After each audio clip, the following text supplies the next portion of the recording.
7 o'clock. So I think you all know who I am. And Tony's hosting, Pam is co-hosting, and I'm facilitating as president of the organization. So welcome all, good to see everyone who's here, even if it's remotely. So briefly, share the screen just briefly with the agenda. And I don't know, Tony, can you do that for me? What am I sharing? The agenda that I sent everyone revised about 10 of 7. I mean, I can try again. Yeah, I think you're going to have to try to do that. Wait a minute, maybe I can. Let me see if I can. Hi, Jerry. Oh, who's there? That was Jerry. Oh, I didn't see. I didn't get it. I don't know what happened, but Look in forums. oh, okay. I mean, I can try if I. Oh, I see it. I see it.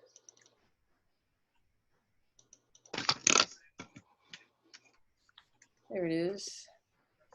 You'll get it. There you go. Hey. No? So everyone Good. just take a quick glance, and if there's any strong requests for a change to the agenda, now's your chance to say so.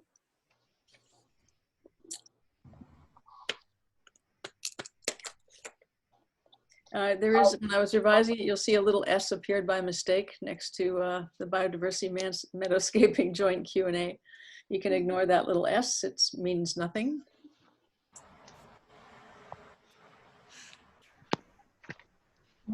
It means I'm a human, not a robot.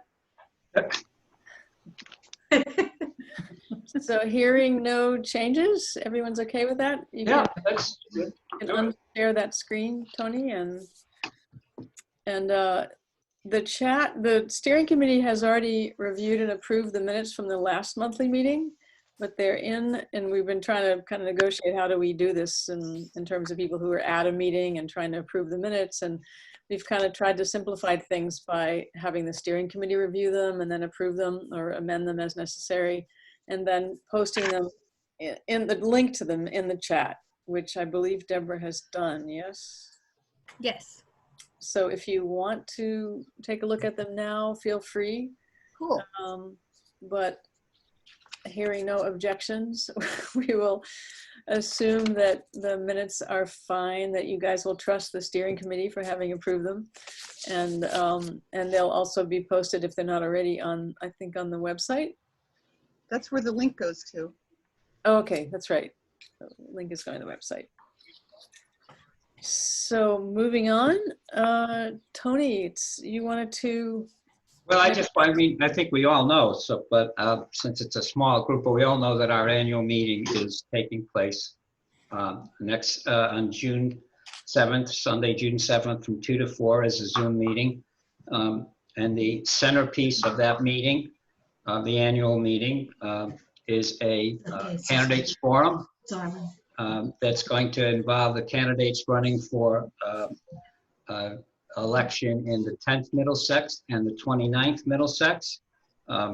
Watertown is in both of those districts. And so on the 29th, we have for sure who've accepted the invitation, Mark Severis and Steve Owens, and we're still waiting for the third person who might accept. And both people who are running for the 10th Middlesex district, which is the 3 precincts over there in West Cambridge. Representative John Lawn, is the sitting representative, and the challenger is Allison O'Leary. So we have created, I mean the organization has created a series of questions. And we're going to ask candidates those questions. They all came from the working groups, and that'll be the centerpiece of the meeting. I hope that you will spread the word and attend.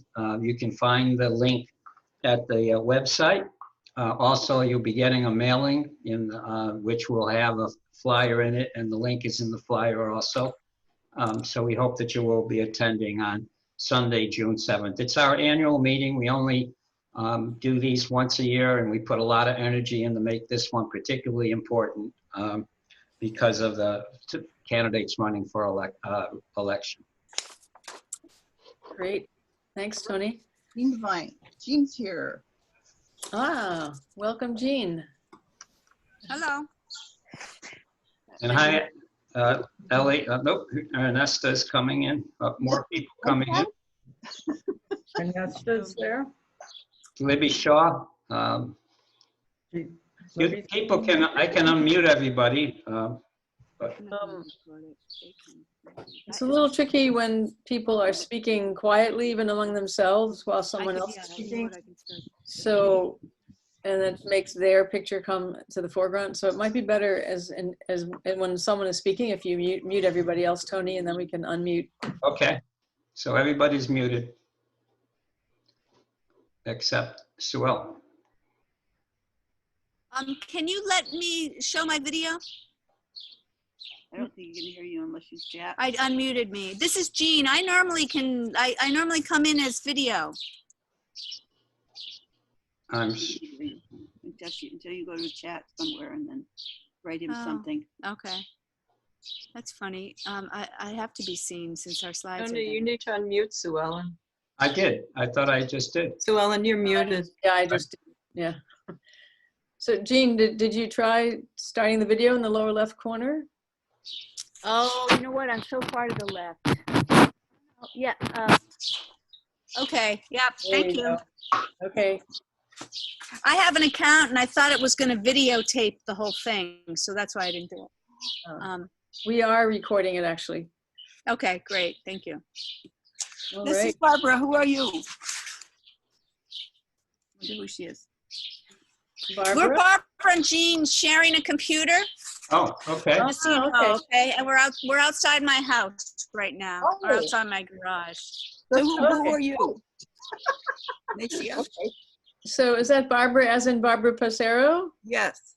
Okay, so we won't see your name or your picture. We'll see Jean's name because I don't think you can't put two people's names on one screen, but Oh, I see. at least now we know that you are already here. I am. You'll be with Jean in the same picture. Okay, well, welcome.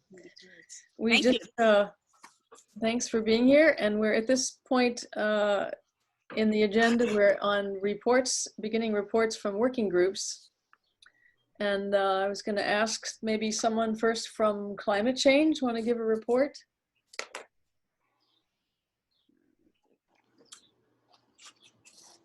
Anybody recall? Okay. who- Got it. Okay. Okay, So we actually have something to celebrate. Members have been going to the school building committee meetings for months, sitting through meetings, advocating, studying every last detail. And at the last meeting, the school building subcommittee voted unanimously for 0 net schools and town-owned solar on both the Hosmer and the Cuniff schools. whoop-whoop. Hey, congratulations. It's a real triumph. Yes. That's Yes. really, As one of the members said, it's been a long, hard slog, often not knowing how this would go, but it went right, and gratitude is certainly felt. So it's something for us to, I think, be buoyed by. So once we got that sort of going, members are now starting to look at ways to increase, to reduce reliance on cars locally, to see what kind of local actions and local pressures we can put. We have reached out to WE3C and to the Bicycle Ped Committee to have an ad hoc kind of meeting and an ad hoc group to see what kinds of, whether we can come up with a set of actions that we want to see the town take and kind of use our group power to advocate and pressure the town to do it. So look forward to more good things. Another part of being Watertown Faces Climate Change, we are a node, a 350 mass, and so participate in many of the actions and demonstrations. And one of the most recent ones was a Chase Bank action. Chase Bank's the biggest investor in fossil fuels of all the banks. And there's a campaign, Chase on Fire campaign, which calls on members to leave reviews on Chase Bank, negative reviews about Chase Bank on websites, calling them out for their fossil fuel investments. And so it's kind of fun. You could just go to a Chase Bank branch, like I went to one in Maine, and just type in, you don't want to go to this bank, blah, blah, blah, blah. The other thing they're working on in terms of advocacy is there are going to be 2 ballot initiatives that 350 is pushing really hard on. One is that the state should move to zero net energy in the next 2 decades, and do so with benchmarks for equity. And the other one is a transparency in government initiative. Committee votes in the legislature are not currently publicly available, and so it calls for them to be publicly available on the legislature's website. So you'll probably see more about that, maybe if you're interested, come to one of our meetings and find out how you can join the advocacy group. Okay, thanks, Deborah. So just to let people know, we have about 5 minutes left according to our agenda for the other working groups total to kind of give reports. So if we go over a little bit, we'll hopefully make it up elsewhere, but I just want to let people know we need to kind of keep things fairly tight, try to stay on schedule. Jackie, were you going to report for Watertown for Black Lives? We need to unmute, you need to be unmuted.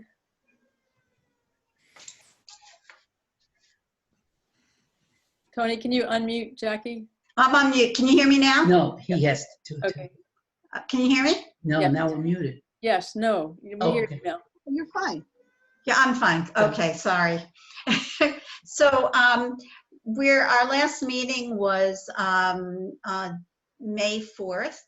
And for those of you that were here, we had 3 of our members, Joseph Rotella, Tyler, and Eric Kemp Benedict, did a presentation at our last monthly meeting. So we did a debriefing of that. And we felt good about the results. We felt like we could have probably used more time. We talked about resources. The meeting was about the unpacking the white privilege knapsack.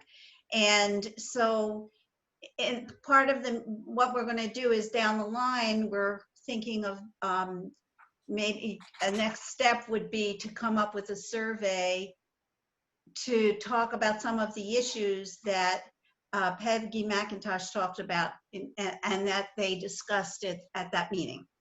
So that was one of the things we discussed. We talked about sharing resources in light of the pandemic and how people can help each other in our community. We also discussed, let's see, we're going to follow up on some of the subgroup is talking about doing of us having some kind of a retreat for the group, and so we discussed that and where we're going from there. We also talked about discussing actions at our next meeting, which will be let's see, it's going to be the first Monday of the month, and we'll be discussing actions in response to the pandemic and how it affects people of color. And also we had been doing vigils every other week, and on the common down by the triangle in Watertown Square, and we've postponed them because of the social distancing. So we're waiting to see when we're going to reconvene them. It's kind of a summary of what we're doing, and I don't want to go any further, but welcome to come to our next meeting. We'd love to have more people there. Okay, thank you, Jackie. So before we go on with Pam, give us a little report on the Bees, Friends of Bees Working Group. I just wanted to welcome some other folks who've come in, which is Ernesta and El Shaw. And I see Paula. I don't know if that's Paula Raymond or, but they're all muted at the moment. Dickinson.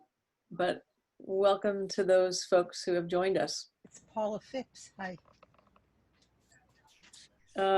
So Pam, if you want to go ahead and give us a brief update on the Friends of Bees and the garden tour. Very brief. I gave my Meet Your Native Bees talk sort of as a trial run at our April meeting, and they enjoyed seeing all the different kinds of bees that we have. And I heard back from Mount Auburn about what we're going to do for Pollinator Week, and they've had to cancel all of their nature walks, but I will be doing the talk online in some form, you know, Meet Your Native Bees, and that will be in June. Nice. Great.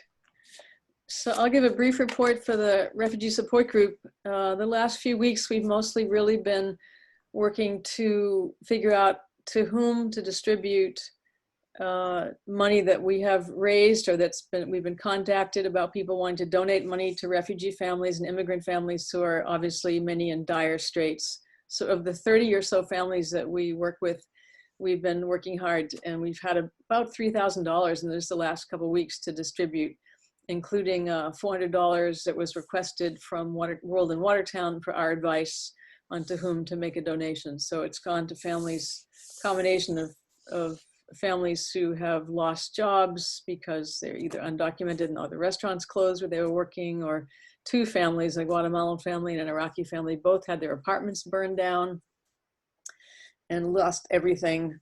So we've been trying to coordinate just getting them both things and money just to kind of help them so they can buy food and whatever. So that's pretty much how we've been focused for this last several weeks. I think we're done with working group reports, and let's move on. We are only 1 minute over our schedule. Check. Could I just make a quick update on Watertown Walks for Peace? Just 20 seconds. You want to do that when we do other announcements later? Is that okay? Fine, that's fine. Whenever you want. Yeah. Okay. So Adam, I'm going to hand this over to Abby, who's going to introduce you, and we look forward to your presentation. Good evening, everyone. We're so excited to have Adam Sachs with us. He has a beautiful sun behind him on the steps of the State House. Adam is the Director of Biodiversity for Climate. He they just finished a 5-week conference called Blessed Unrest, and maybe he'll tell us about that. He's been a climate activist since 1999 and has been studying and writing about holistic management since 2007. I met Adam at a meeting of Biodiversity for a Livable Climate. They have a meetup group that had been meeting in Cambridge and invited him to present to us. So Adam, we're delighted to have you. Over to you. Okay. Thank you very much, Abby. Our recent conference was based on a book by Paul Hawken that he wrote in 2007 called Blessed Unrest. And can you hear me okay? Yeah. Okay. And in it, he looked around the world for things that people were doing in their own backyards, as it were, to improve their lives, their habitats, the natural system around them. Could be local, could have been global, or anywhere in between. And he found an enormous number of groups that were doing that.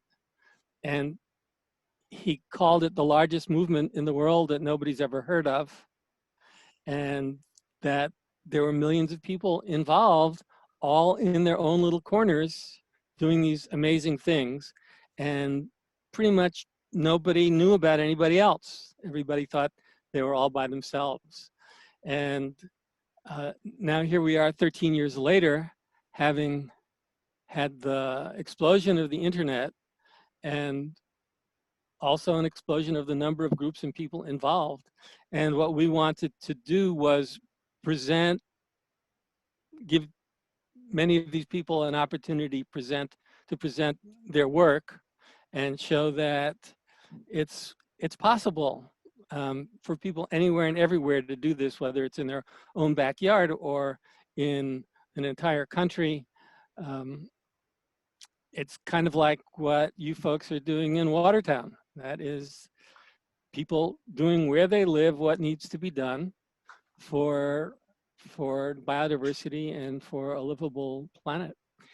And it was a very successful conference.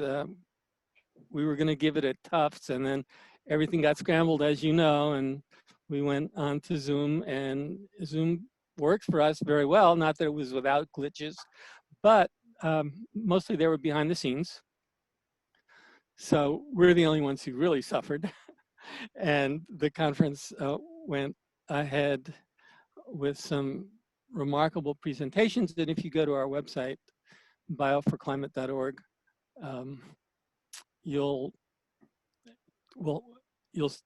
we're going to have the videos up on our program page. You can watch them. You can also go to WGBH, their forum network, Biodiversity for a Livable Climate, is a member, and they've put up several of our videos already. We're a little slower than they are, but they'll all be up eventually.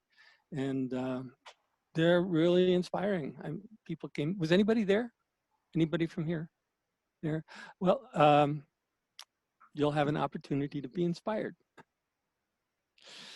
So I'm going to do a slideshow, and it's fine with me if you have questions as we go along to interrupt. I would rather you do it as I go, because when the questions come up, that's when they're most pertinent, and we'll have a chance to discuss them as we go along. And Adam, I think we're going to let Pam look for the hands and then unmute people for the questions. Okay? Okay. I can recommend, and what we did at our conference, and we had 70 to 100 people there, is we just left people unmuted, and it worked fine. They were very. You feel comfortable with that? I'll mute everybody, and yeah, give it a shot. You want, when they raise their hand, do you want it rather than just jump in? They can just jump in. Jump in. Okay. It's fine with me. And if it doesn't work, then we can do it the other way. But all right. Oh, thank you, Chuck. You like that idea. All right. So just to make a note, so if there's someone who needs to be speaking or making noise or whatever, please just mute yourself if you find that your picture is appearing on the screen instead of the person who's speaking or the video. Well, you're right. Okay. Okay. So all unmuted. Okay. Take it away. I will take it away. Tony, there's still people muted. Well, they must mute themselves. I've unmuted everybody. Yeah, mine's right next to a noisy computer, so I'm usually muted. Okay. It's your discretion. So here's our pet cheetah. Not really, but I just love the picture. Yeah. It's heading in a direction that we need to head in as quickly as possible, and restoring ecosystems to address global warming. Let's see. Okay, I'm going to go through the scary part really quickly because I think you pretty much know it. But I don't think it can be overemphasized. Things are evolving very, very quickly, as we all know. And the coronavirus is part of the destruction of the biosphere. Have you all pretty much read about that it's a biodiversity issue with humans going into spaces where we should not be and increasing our exposure to diseases that animals carry? That wouldn't happen if we weren't there. And we've been working on greenhouse gas emissions for over 30 years, and it's just gotten worse and worse over the decades. So we have a problem here because what we've been doing hasn't been working nearly as well as we hoped. And what we look at when we see this hockey stick curve is the warming already here, but we don't see that part shooting straight up. We tend to see what we are experiencing right now. So it is what it is right now, and this is what it'll be in 20 years. It's hard to grasp the actuality, but the coronavirus has taught us what an exponential curve looks like, which is what this is. It's a curve that goes relatively slowly and then hits an inflection point and eventually just shoots almost straight up. This is a problem for our children. It's a serious problem for our children. There's a lot of distress among young people. And as they get to be teenagers, they get very angry at older people,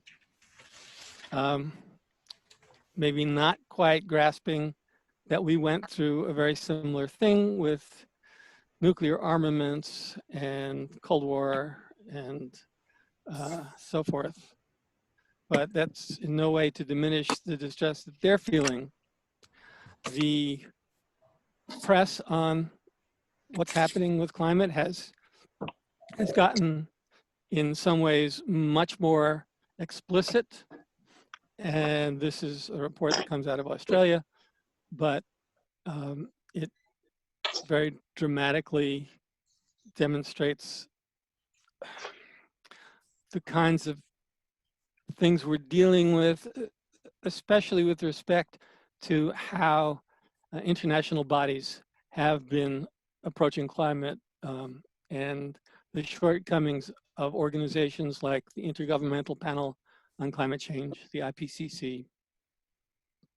And this was a bombshell report in New York Magazine, and really, it was the most viewed article ever. They had, I think, 2 million views of the article. And David Wallace has been going around talking about this since then.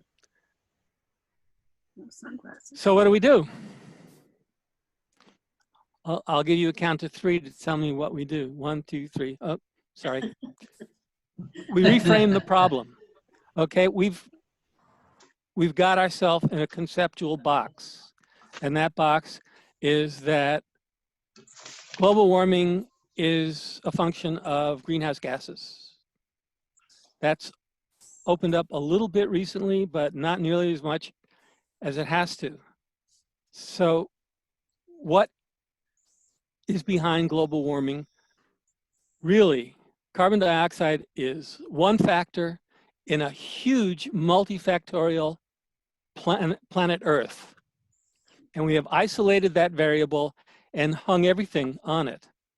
But in fact, there are no isolated variables on planet Earth. Everything is connected to everything else. So how do we frame the problem so we can expand to that everything else, which has all kinds of, I should say, blessed unrest promise. So one of the things that we don't understand in a complex society, in a highly technological civilization, is the extraordinary power of the natural world. We are enthralled with our own technology and have a difficult time seeing behind it. But in fact, the most powerful force on planet Earth is life. The Earth is constructed by life, and you can see the various paths of living things. Originally, Darwin drew a tree of life, and Lynn Margulis, in the latter half of the 20th century, drew the paths of life and the intersections, and life as symbiosis, much more than life as competition, where organisms have collaborated on becoming more and more complex and efficient organisms. without life, planet Earth would be just like Mercury. It would be a dead ball flying through space. And everything you're seeing in this picture, this satellite picture of Earth, is a function of it being a collection of living systems. Here's an example. This is a rock. And in the natural world, in the cosmos, there are about 1,500 different kinds of gemstones, of minerals. But on Earth, there are more like 5,000.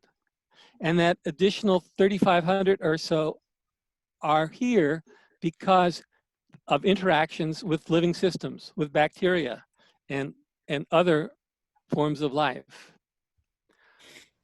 These microbial mats that you see in Yellowstone are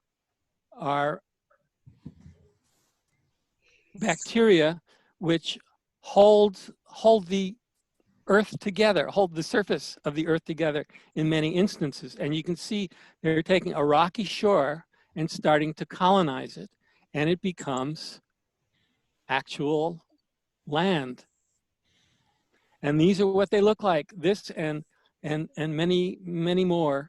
These microorganisms have an almost infinite variety, and they have invented not only the sneezes that we have today, but virtually all the biochemistry that we use all comes from microbes.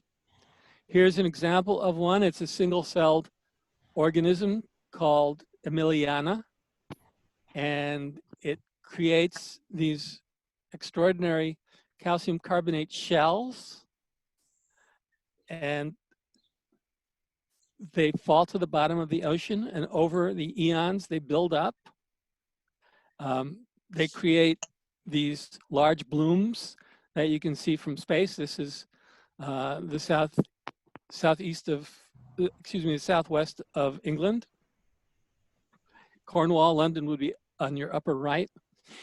These huge blooms that are visible from space, and they fall to the bottom of the ocean. They're eventually uplift through tectonic action, and they create things like the cliffs of Dover.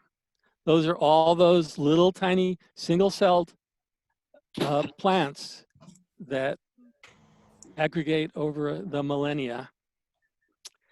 And here's an example of the symbiosis that Lynn Margulis was talking about. The green spots are chloroplasts. They turn light, carbon dioxide and water into sugars. And they are the building blocks of planet Earth.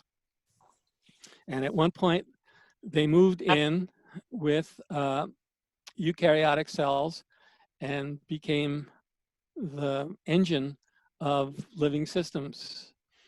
And at one point, about 1.2 billion years ago, they created an oxygen atmosphere. It was one of the great mass extinctions on planet Earth because all the anaerobic bacteria had to scurry into little hiding places to protect themselves from oxygen. Oxygen is a highly toxic gas. And we have, and many creatures have developed the biochemical mechanisms for detoxifying oxygen and using it for its powerful combining force to create all kinds of other chemistry and provide energy to living systems. So here's how we can heal.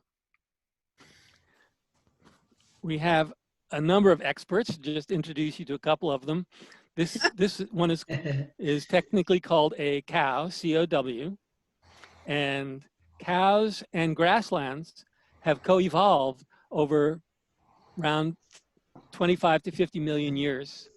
So it's pretty obvious that the cows need the grasslands in order to eat, but the grasslands also need the cows because the cows, they dung and they urinate and they salivate, and all of this provides grasslands with nutrients, and the microbes that are stored in the animal gut are are needed by the grasslands during the dry periods to restore their microbial content. And the grasses are designed to be eaten. They have evolved to be eaten. So if there's not a ruminant to eat them, they shade out the new growth and they die. It's kind of an odd form of suicide. They are codependent.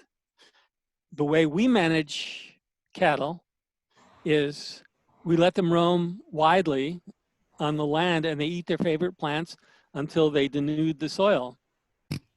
The way nature does it is the ruminants travel in fairly tight herds as protection from predators. So they poop and they pee and they eat and then they move on and leave a feast for soil organisms while the grassland in that area rests, and they do the same thing, and they may not come back to the original spot for months or a year or two, depending upon the habitat. And this cycle has been going on for millions of years, and it works. Multi-paddock grazing. This is good. He's good. Here's one of the great hydrological engineers of the planet. Our professional engineers should pay a lot more attention to them. There may have been around 200 million beavers when the European settlers arrived. They turned most of them into hats, and if you've ever felt beaver hair, beaver fur, you'll understand why people treasured beaver pelts.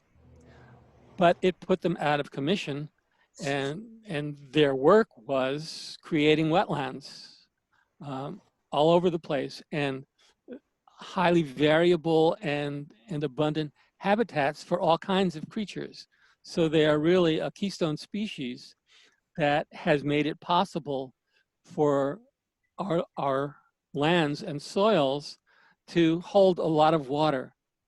And water, of course, is, without it, there's no life. Water is life. And the earthworms, of course, are constantly turning over the soil. They're leaving their fertile casts on the surface, and they create holes in the ground. If you're a drop of water falling to the earth, you go right down the hole when you hit an earthworm burrow, and you recharge the aquifers. You keep the soils moist, which has benefits like reducing wildfires and avoiding floods because the water goes down rather than hit a hard, overexposed surface and running off into flash floods and going straight to the sea without benefiting the life in the soils. Here's an example from Košice in Slovakia. These are gullies, rutted gullies, and kind of devoid of the life that they should have. And when well managed, and this is Michael Kravček's work, he's a very innovative Slovakian hydrologist. He spoke at our conference in 2015, and we've had him back a couple of times since then.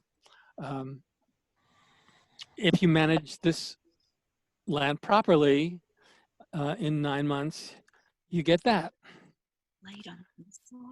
So the water has been captured and plants are starting to grow, and eventually those gullies will fill in as the silt fills in the gullies. One way it's done is with what's called check dams, and these are human beavers in effect, where people are building these log dams that lets water through but captures the silt on the upstream side. And you can see in the right-hand photograph that plants are starting to establish themselves in the silt, and eventually these logging roads, which is what they weren't originally streams, these logging roads will fill in and reestablish a forest habitat. Here's an example in Mexico. That arrow is pointing to a tree, which we'll also see in the next picture. This is another one of Michael Krafchek's projects. And using techniques like the check dams and other things, they transformed this scene in 2 years into that one.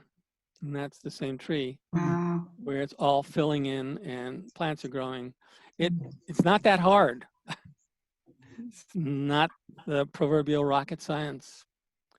Here's an example in Zimbabwe with Alan Savory's land, which was severely overgrazed for years. And they reestablished holistic plan grazing, which is, as I mentioned, a method of keeping the animals on the land for a short period of time and then moving them somewhere else. Nature does it with predators, and we do it with, human herders, and we're also predators, obviously. But we can manage very intentionally land that wouldn't recover on its own for a very long time. And so after 3 years of good management, and you can see it's called the elbow site because of that tree, turns into that. 4 years. It's amazing. Here's an example in Mexico. A rancher dug out a pond for his cattle. And this is in the desert, so there's not much rain. And it takes a good deal longer to accomplish these transformations dependent on rainfall. But he did this for about 25 years. What he did was started to use holistic plan grazing to reestablish the health of the land.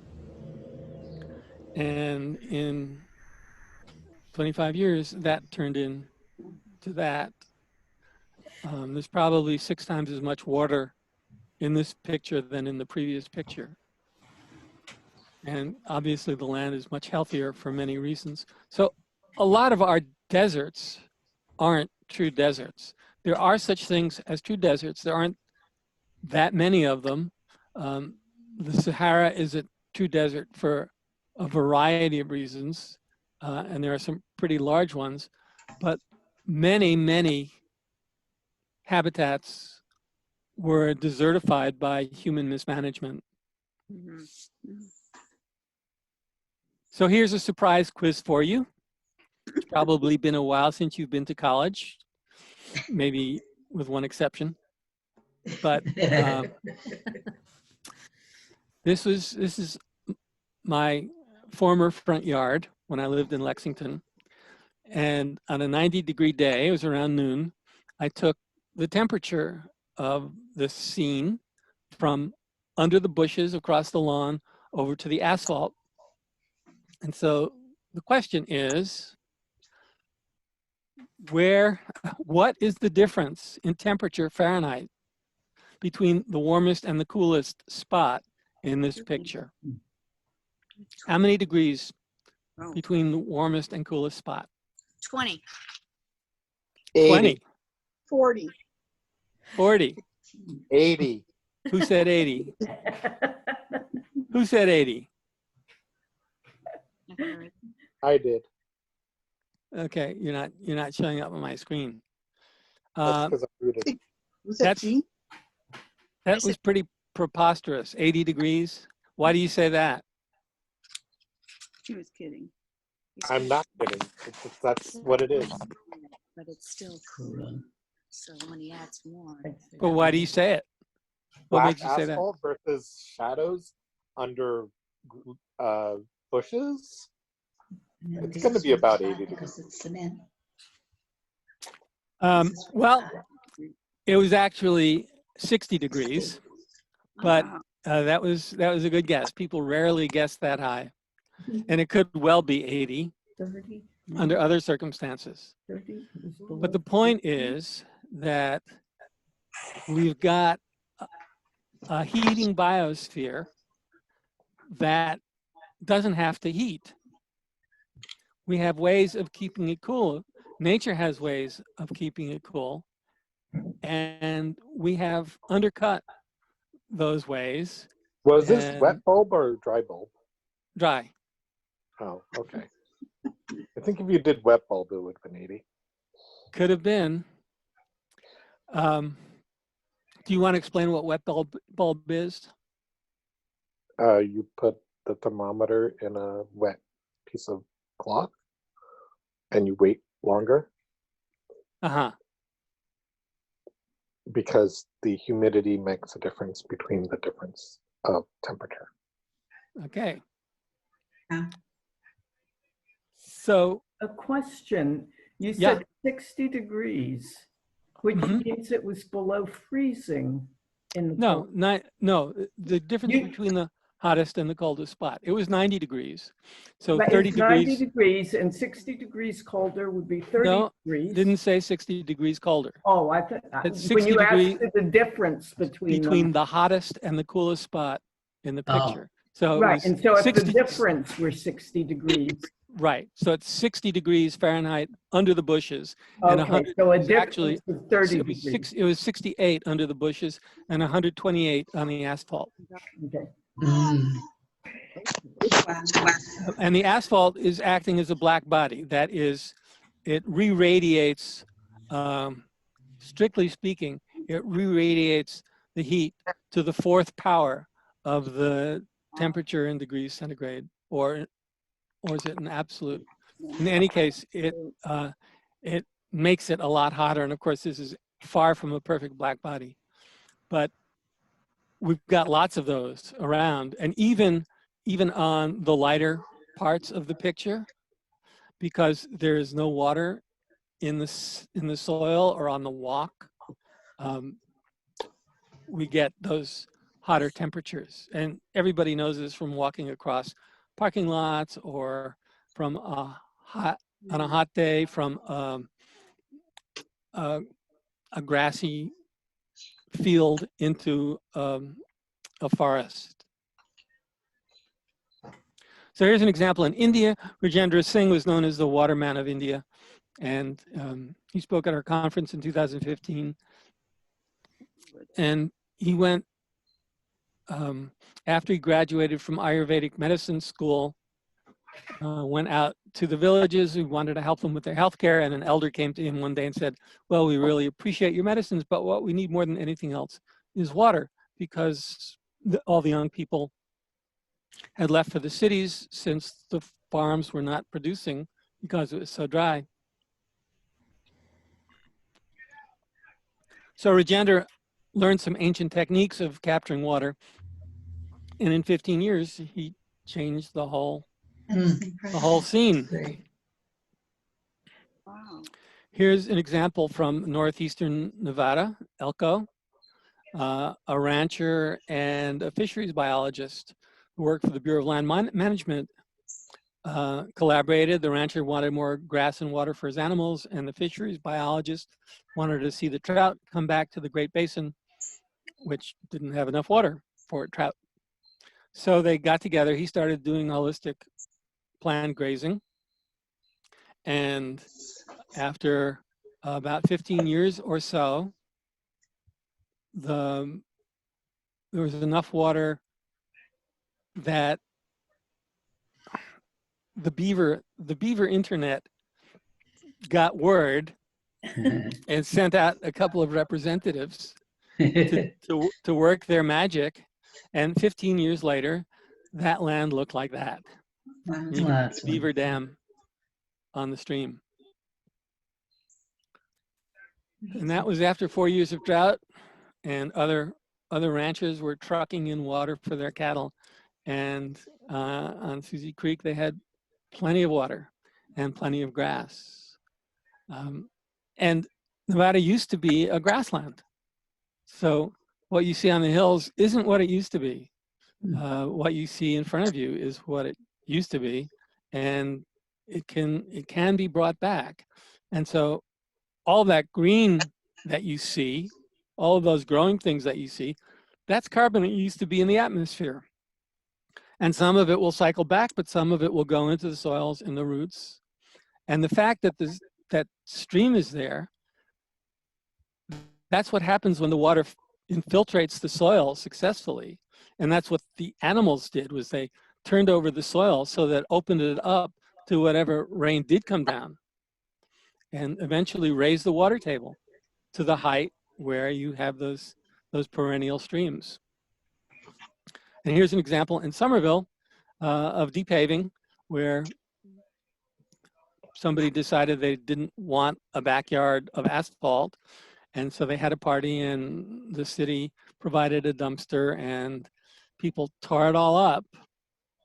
And a year later, because this is Massachusetts with 45 inches of rain a year, even without planting things, the seeds are just sitting and waiting.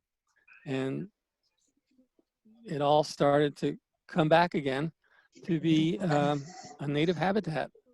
Wow. And here's an example of a rain garden in Maryland, where the water is redirected from the sewer drains into these soil-based rain gardens, and the water provides what the plants need to grow, and saves the stormwater system extra water, and helps cool the air. One thing that water does as it goes through the biosphere is it plants do what's called evapotranspiration. They take water and turn it into water vapor, and that requires a lot of heat. So plants facilitate that, and the water absorbs the heat to create vapor, whereas otherwise it would have just created heat. And so if you have sunlight striking a rock, it gets hot. If you have sunlight striking a plant, it doesn't get hot, relatively speaking. It just keeps itself cool by evaporating water. And if we were doing that, we would create a great deal of cooling in place where it's hot, but impermeable surfaces are very, very problematic for the climate and for the biosphere. And there are studies, and we have an example here in Cambridge, I'm sure you do in Watertown too, of parts of a city being much cooler when the ambient temperature is the same because of the number of trees in the neighborhood. And these are opportunities around the world for improving the soils. We have about 12 billion acres of desertified land that used to be healthy, productive land, forests or grasslands, or coastlines, or mangroves, and they're gone. And we know how to bring them back, and we can do it. And we'd better do it. So that's the story of how we can do it. And this raises a question as to whether carbon dioxide is the right climate question to be asking. I don't think there's any doubt that we need to reduce emissions, and we need to remove carbon dioxide out of the atmosphere. But the question is, number one, it hasn't worked in the past 30 years, and it's only getting worse. And maybe we should try something else with equal vigor. And that something else is nature, and an intense effort, not only to reduce emissions, but an intense effort to regenerate healthy landscapes. And that was one of the features of our Blessed Unrest conference, because we have multiple examples of habitats where the land is in terrible shape and people have restored them. In Latin America, there are flows of immigrants heading to the north because their local biosphere has been debilitated by mismanagement, and yet we have organizations that are working with millions of farmers who are turning that around in local communities. There's La Via Campesina, which represents 200 million peasant farmers in something like 87 countries. And they are emphasizing the rights of women, education of girls, organic farming, elimination of toxics, and many other things. 200 million. And most people have never heard of La Via Campesina. So it's out there and it's happening. Yeah, look them up. They've got a great website. There's an organization called in Honduras called Sustainable Harvest International.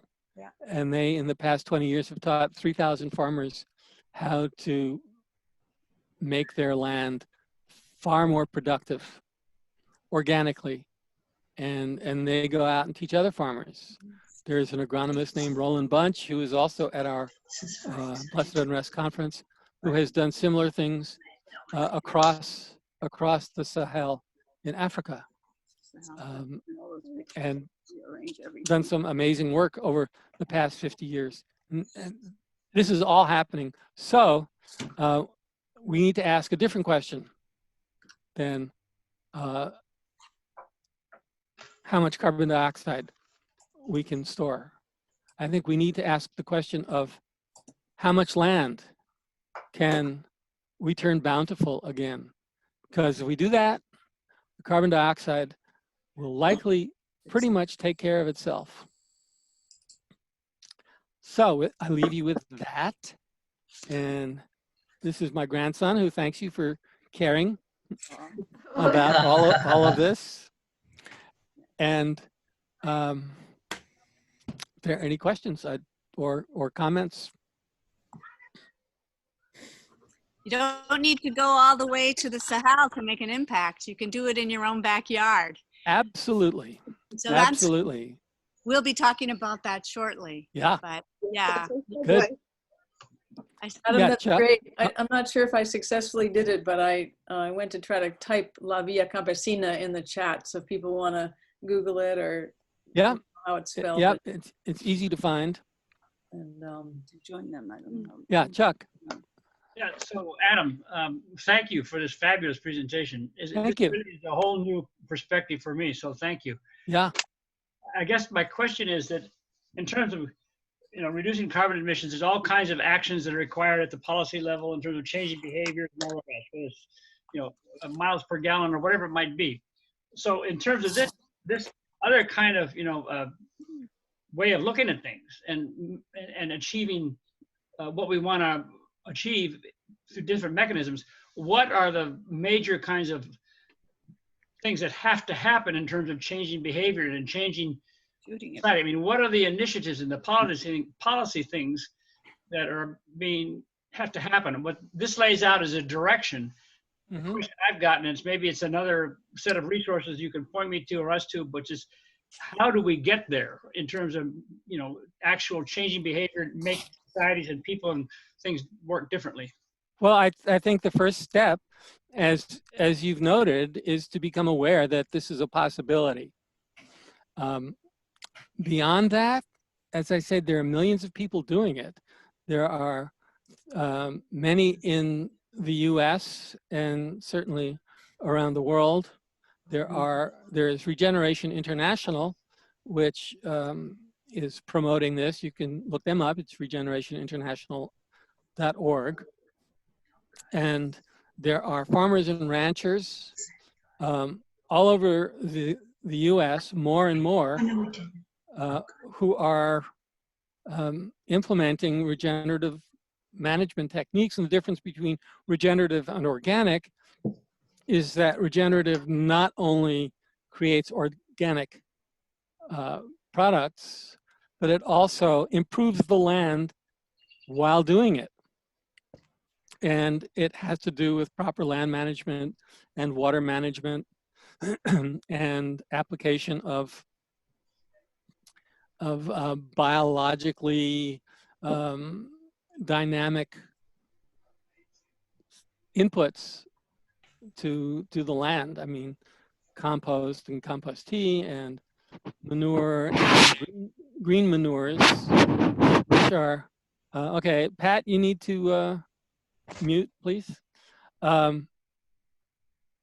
It's, when we started doing this conference, I started keeping, and this was, probably I've been doing this for 3 years or so, keeping track of people and places and organizations that were doing regenerative work. And I now have a spreadsheet full of hundreds of these places, and I'm discovering new ones all the time. There is so much that is going on, and it's all under the radar. But there's also on the Bio for Climate website, if you check on the resource link, one of the resources is a solutions page, and that'll give you some very concrete ideas that go from both the agriculture and the soil to policy. So probably 40 different ideas there that you might find. So yeah, and there are writers who are specializing in this. People like Judy Schwartz, who wrote Cows Save the Planet, and then Water in Plain Sight, and she's got a new book coming out in August, and we'll have her on a webinar called Reindeer Chronicles. Mm-hmm. Mm-hmm. And all of this stuff is readily available. It's just not visible enough yet. And so anybody here wants to talk about it further, check out our website, but feel free to send me an email. I'm going to make one suggestion. Yeah. And that is that many cities in Massachusetts are engaged in municipal vulnerability planning right now. And there are there are opportunities to insert yourself on the topic of nature-based solutions, especially when they look at their open space and recreation plans. So I have hope that, and Watertown is wanting to become a bee city. So I have hope that we can maybe find a vehicle within a city structure to coalesce a lot of people around the same local issue, build local and keep going from there. So that's one idea. I think if there's any benefit that's come out of the coronavirus, it's to teach us that local is very, very important, and self-sufficiency, regional and local self-sufficiency are really significant in our progress and survival. Yeah, I think Adam. Yeah, Abby. Yeah, so first I wanted to thank you for a marvelous presentation and a welcome dose of optimism. That's our but specialty. Right? But I do have a question. Yeah. Do you know that film, The Biggest Little Farm? Oh, yeah. So, I mean, is that actually possible? And those people must have had huge resources and money to allow them to do that. Well, according to their movie, they didn't. They had some, and he was a filmmaker, so he kind of had a head start on that. For those of us who don't know, what did they do? They lived in the city, and they had a dog that they loved that barked at all hours, and so they were going to be evicted, and they had to figure, well, what are we going to do? Where are we going to go? And they decided that they wanted to be farmers. They didn't know how to be farmers, but they decided they wanted to be farmers. And they did a crowdfunding campaign among friends and relatives and raised enough money to buy a few acres in a pretty decrepit part of California. And they landed there and they learned about regenerative farming. They got some great teachers to help them. And over a period of 8 years, they turned that decrepit land into a gorgeous farm. And it's still in progress, as far as I know. It's a wonderful movie. If you get a chance, you can see it online. You might have to pay a couple of bucks, but it's well worth a look because it shows you the ups and downs, the terrifying as well as the exhilarating of becoming new farmers in an environment which is becoming,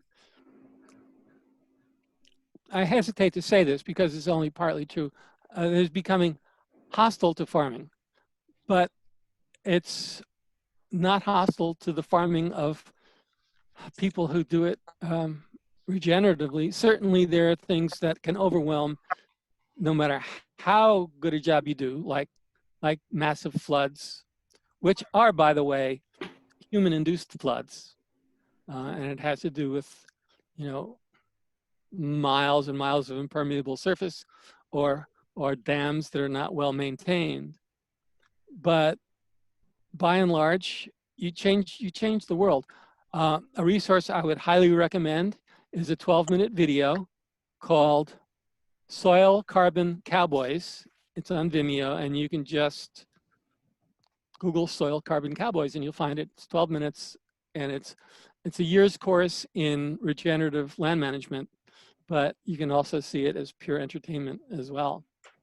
So Adam, I just want to interrupt for a second. Thank you so much. I just want us to try to stay on touch, but I think we should give you a huge hand. Yes, we can. And a handout is okay too. We're a small nonprofit. I can always use donations. 2 hands up. All right. Great. And there will be a chance. I want to turn this over to Jean and Barbara for a very brief discussion of meadowscaping and what they're doing.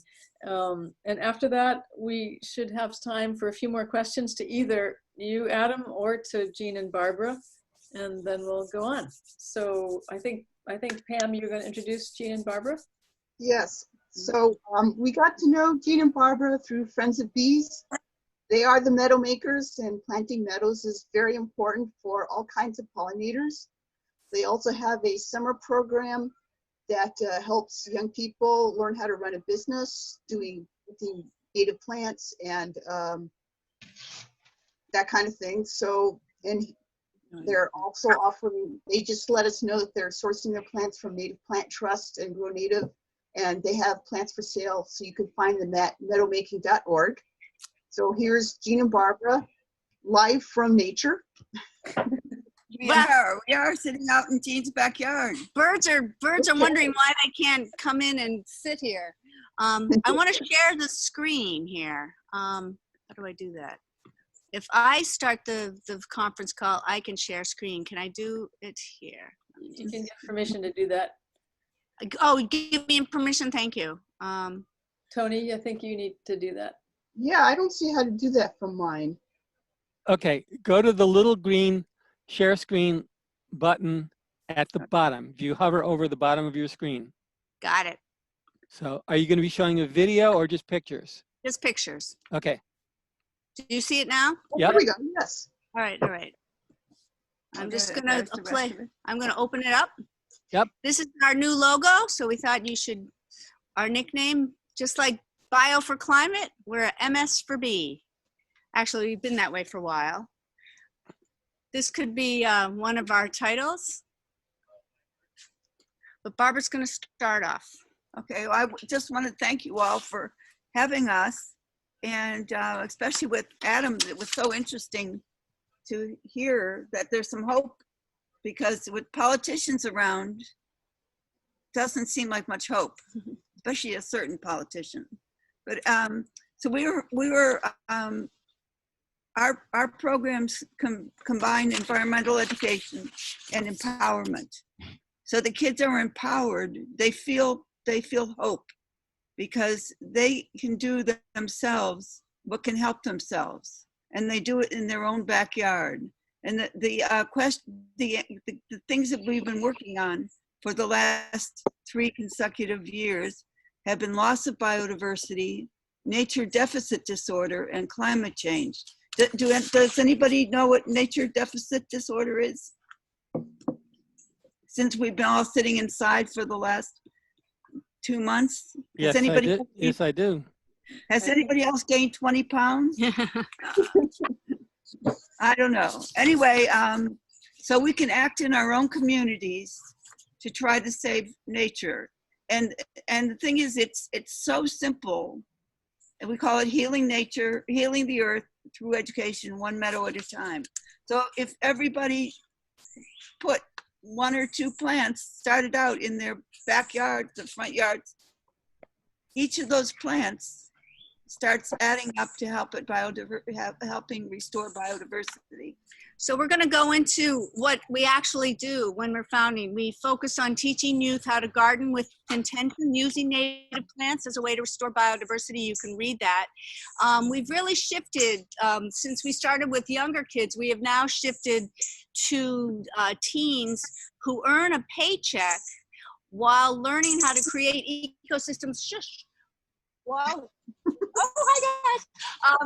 While learning how to create ecosystem gardens and how to run a business where they sell and install native plants and remove invasive plants for others. So this is project-based learning.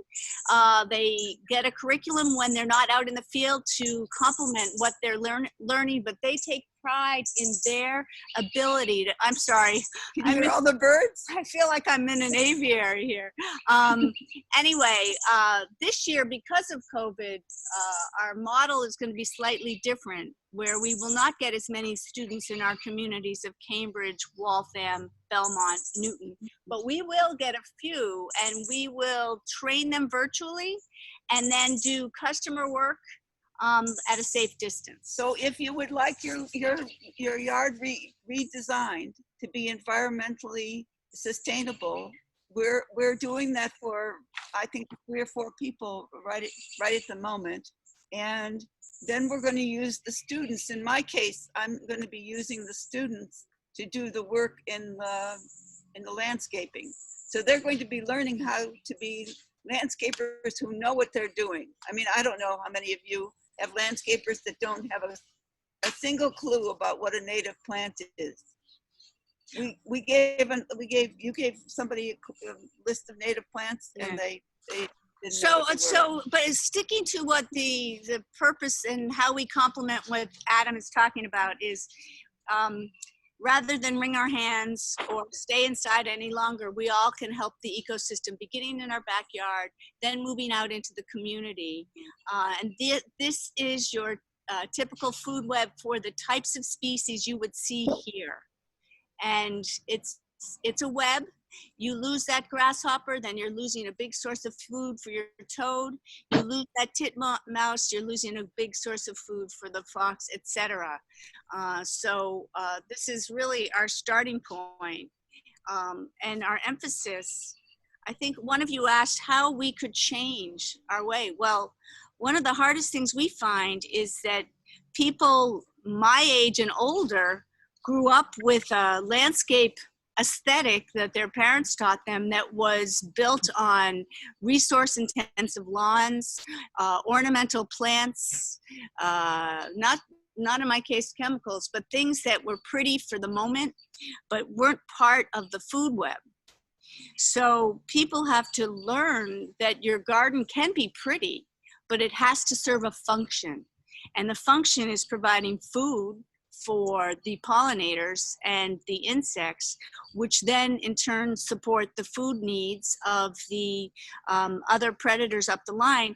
But in addition, we don't talk just about the plant, the little flower. We're talking about shrubs and overstory, so that you create an understory and mycorrhizae and bacteria and fungi and worms, the whole bit, so that you create a habitat that invites, I just had like 10 birds fly in through here, wondering why can't they go to bed They're yet? looking at the worms on the screen. And as soon as you build it, they come. So that's really what we encourage our students. Many of them from urban experiences have never seen a worm. Wouldn't know the difference between an annual and a perennial.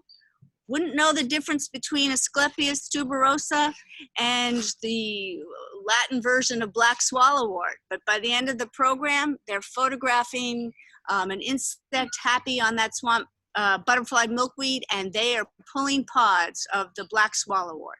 So they're very knowledgeable and feel empowered that they have made a difference. So you plant for pollinators. These are our photos from our iPhone from our meadows. So, and this, they're Newton. No, this is Waltham at a church. This is someone's backyard in the lower right. And in the upper corner, that's the YMCA. So it can happen here. Do you want to sing our song? No. You also do it for birds and so make sure you have the bushes that provide the flowers for the bees and the berries for the birds. Oh yeah. Oh, and also the caterpillars for the chickadee. Everyone knows that during spring, the parent bird must feed its offspring some soft protein. Caterpillars are the best protein for that. Beetles are just too hard.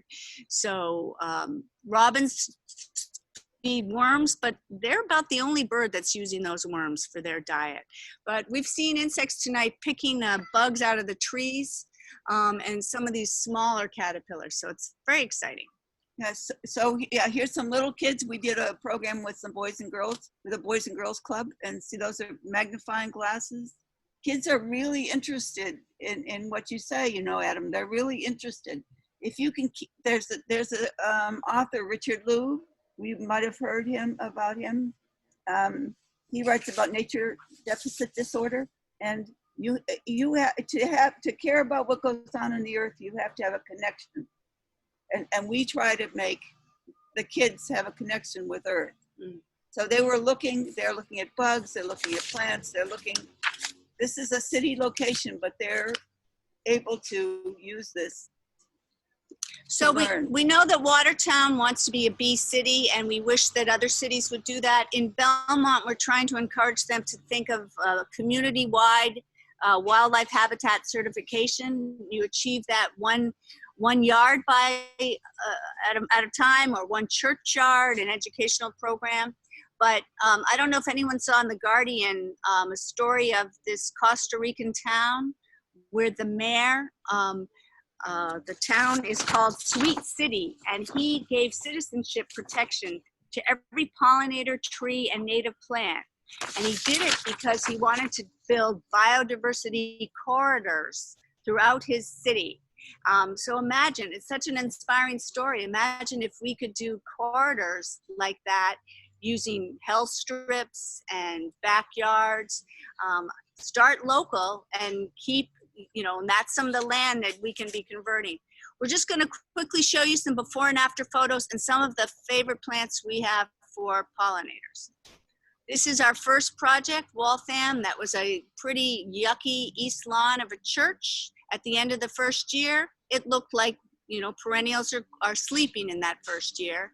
This is 2 years later. We got that property wildlife habitat certified when we added a watering feature.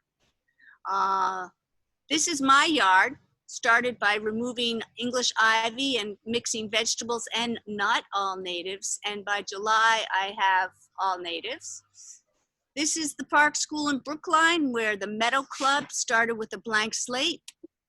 And that was the meadow 2 years later. It is now so much taller and full. The school uses that as a teaching lab during the summer for their campers and during the academic year. This is where our high school students in Cambridge took away that turf on, I think it was a heat wave. 105 degrees. 105 degrees. They did not and that was the first day of their working with us, and Yeep didn't like that. This was the end of their program. So it looks a little scruffy. It looks beautiful. The end of that year. Of that year, but it looks beautiful now. I don't have that picture. This is look at these bad invasives. We didn't mention invasives so far. We teach a course, a section on invasives called Know Them, Don't Grow Them, and here's how to remove them. So Barbara led a team in Kennard Park in South Newton. This is near Dudley Street, and Boy Scouts removed some of the invasives, but not enough when we planted this with students in the fall. So more students came back the next year and removed bittersweet and multiflora rose roots that were taller than that tallest guy. Yes, 20 feet long. So invasives have really taken over, and it is predicted if we don't remove them, we will not have hardwood trees in about 50 years. So it's not a good thought.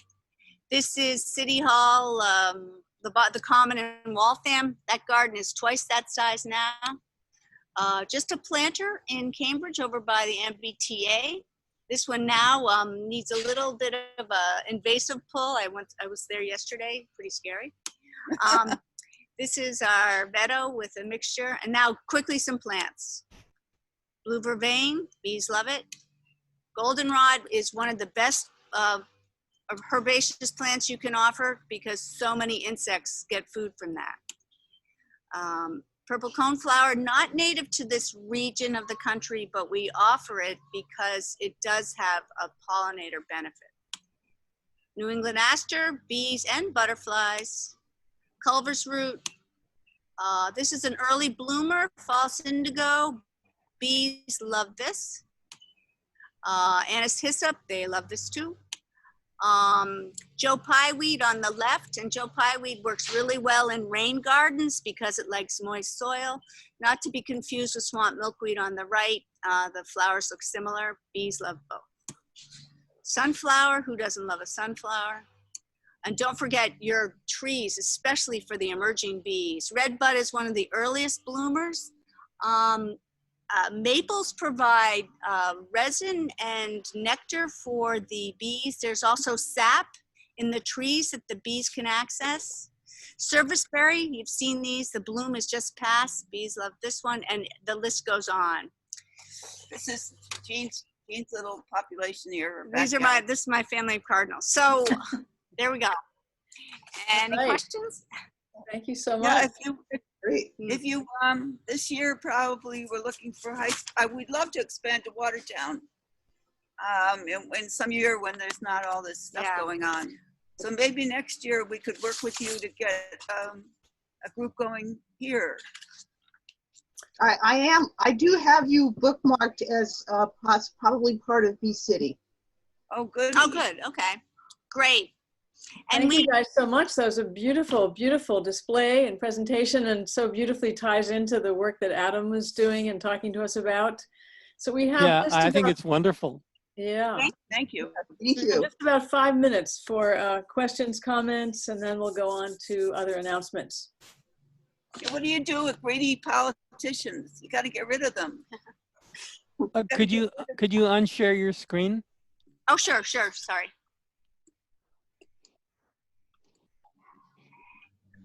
Okay. Great. We're all here. Okay. I got a question. Okay. Go ahead.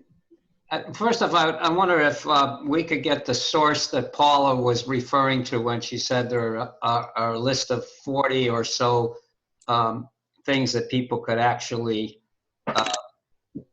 think about doing. Paula, maybe you could give that, because I know that Deborah's taking some notes. Maybe you could share that now. Sure. So the website is bio4climate.org, and that takes you to the home page. And at the far right, there's a link that's called resources. And Adam, I believe that's where the solutions page is. Yeah. So just click on resources, drop down. Is somebody doing it now? No. I'm putting the websites in the chat. Okay. Great. I'll make it too while we're at it. Great. I think it's just called. I have actually a question for Adam. You know, I know some people who work very, very hard on the issue of climate change and who are working day in, day out to try to address that. You made a fairly broad statement at the end of your presentation, which was basically if we do all these things to regenerate the biodiversity, carbon will take care of itself. Mm-hmm.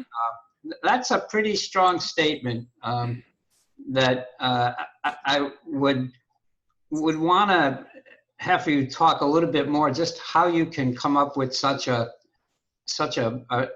statement to say that the carbon emissions that where people are working so hard to address would not be an issue if the biodiversity issues took place. I wouldn't say that it absolutely would not be an issue, but I would say that it would be a lot less of an issue.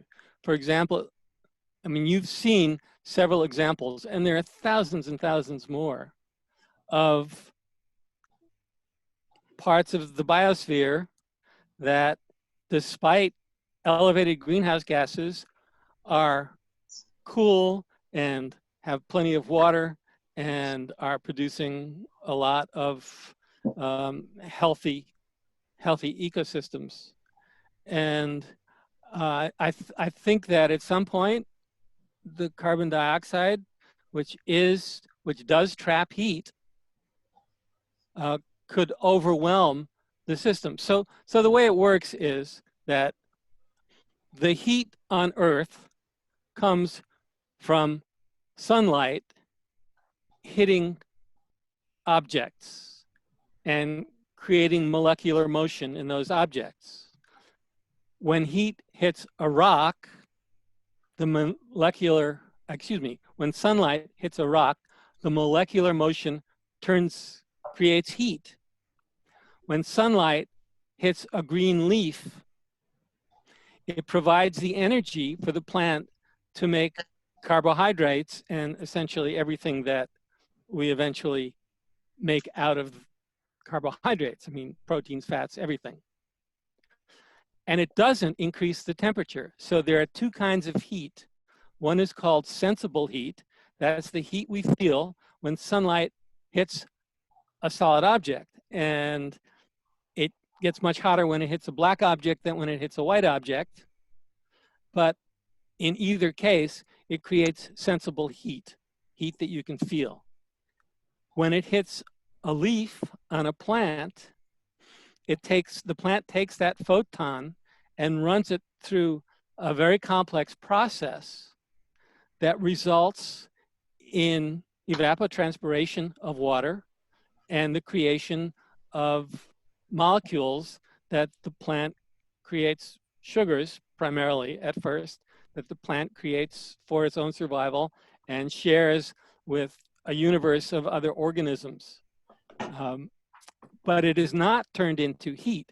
So if you have these 12 billion degraded acres, taking that energy and turning it into life, into living systems without creating heat, you have changed a lot of the equation.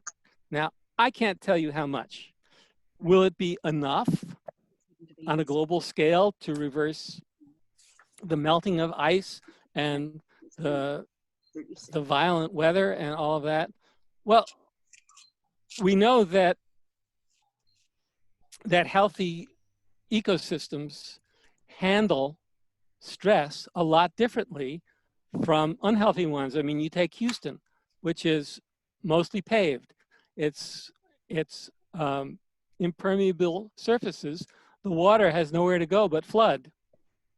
As opposed to you take Gabe Brown's farm in Lincoln, Nebraska, and originally when he first started switching from conventional farming, he could infiltrate an inch of water an hour in his land, which now infiltrates 8 inches of water an hour or more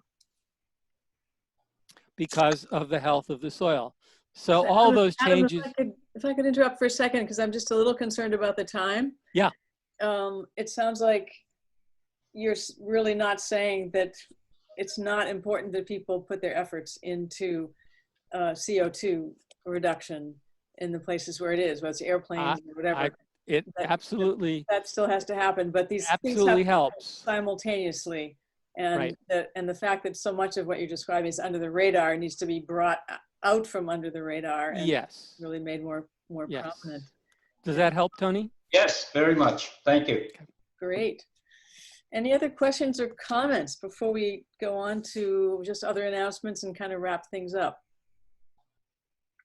For either Adam or Barbara and Jean. I was going to add that when Greta Thunberg began to get recognized by peers, she was talking about all sorts of action amongst Parliament, but she also did a video called Nature-Based Solutions. And she had, I think it was with, she didn't mention biodiversity as much as she just talked about protecting, restoring. There's like 4 points to that. So I have seen that in the protesting, and I'm wondering, Adam, if the more we can educate people about the need to restore biodiversity within the discussion about climate action, the better off we will be. Absolutely. And Greta just touched the surface, and I'm not quite sure how she got there. Her prime talking points, as far as I know, are still carbon dioxide based, but she is starting. I mean, everything that she's doing is helping. Let's put it that way. Okay. Other comments, questions? I just Well, want. do you have any questions? What This is road? Oh, sorry, somebody else. Yeah. This is Libby Shaw with Trees for Watertown. I hugely appreciate both these presentations. They're both tremendously hopeful. And Barbara, you and I have talked before about your group. It's just wonderful what you're doing, and I'm very impressed that you're managing to do anything at all this summer. We had to actually end our Teens for Trees program for this summer because we couldn't conceive of how to do it. It's going to be a real challenge going forward. But I really thank both of you for this tremendously optimistic view and with lots of opportunities for action, and definitely we'll be looking for ways to incorporate this message in Trees for Watertown's message. So thanks a lot. One of the things that Jean said is we take lemons and make champagne. So no stopping with us. All right. Well, thank you, all three of you, for really inspiring us. That was really great. And I don't know if Chuck is still with us. Chuck, I know you want to make an announcement. Have you departed? I think Chuck may have left us. I don't see him. I think we lost him. Okay. Uh-oh. So please feel free to share my contact information and get in touch with me, anybody who wants to talk more. Yeah. Any other announcements? Oh, wait, Chuck is coming back. Oh, good. Chuck, you coming back? Hold on. He's getting his audio. Okay. There he is. Chuck, we wondered where you went. I got flaky internet with this laptop, and I just lost it, and then I couldn't find the link and all the rest. But anyway, here I am. Thank you. Timing is perfect because we're now at announcements, and I know you want to make an announcement. Oh, so you mean about Watertown Walks for Peace? Yes. Whatever you want to make an announcement about, sure. Oh, that opens up a lot of possibilities. To Watertown Walks for Peace.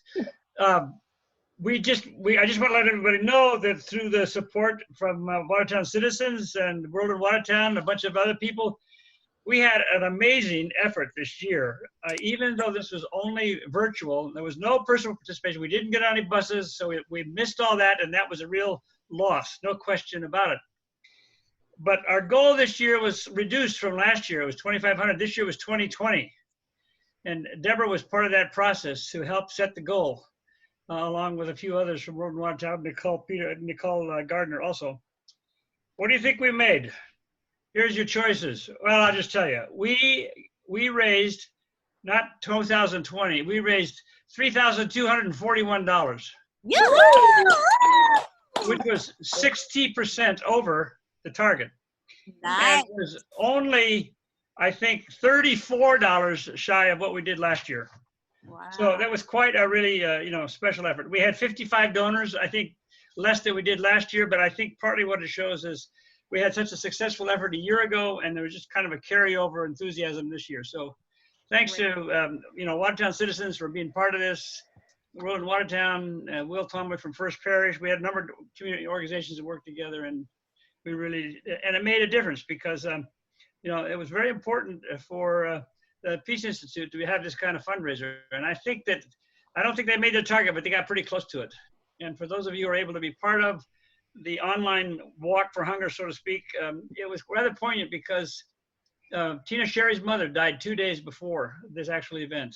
And there was moments and times to remember her. And apparently she was quite a special person. So it was poignant from a number of different perspectives. So anyway, I just wanted to share that with everybody. Thank you. Thank you. Thank you, Chuck. Thanks a lot. Any other announcements? Tony, did you want to just I think we're fine. mention the annual meeting for those of us who We're all right. didn't We hear? can move on.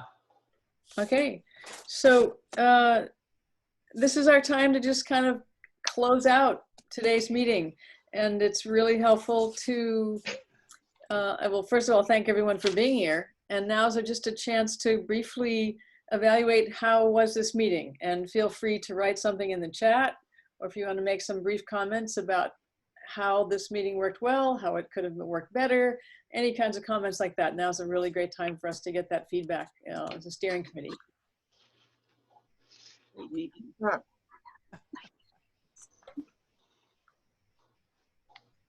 I will say, I thought the meeting was well conceived. I thought this was an important topic, and I really appreciate that the people who spoke tonight. I'm reading your names, Adam, Jean, and Barbara. Thank you. So that was well conceived. I thought it was also very well executed, has been previously, keeping to time and making sure everybody kind of gets an opportunity to participate and manage all these little things like mics on and mics off and all the rest. So I thought it went well. Thank you.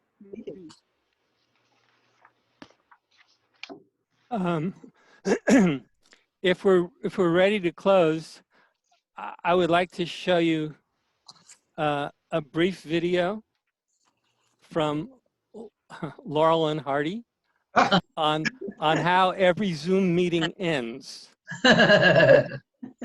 Okay, are we ready for that? Because after I show you this, it's all over. I just wanted to ask, this is being recorded. I was wondering if this is going to be posted somewhere so that we can share it with other people? Yes, it is. Oh, fantastic. Thanks. It will be posted on the Watertown Citizens website, watertowncitizens.org. Thank you. Part of the flawless execution. Okay, are you ready? We're ready. All right. That's all right. Enjoy yourself. Bye. Goodbye. Goodbye. Goodbye. Goodbye. Goodbye. Goodbye. Goodbye. Goodbye. Bye. Well, goodbye. Goodbye. Goodbye.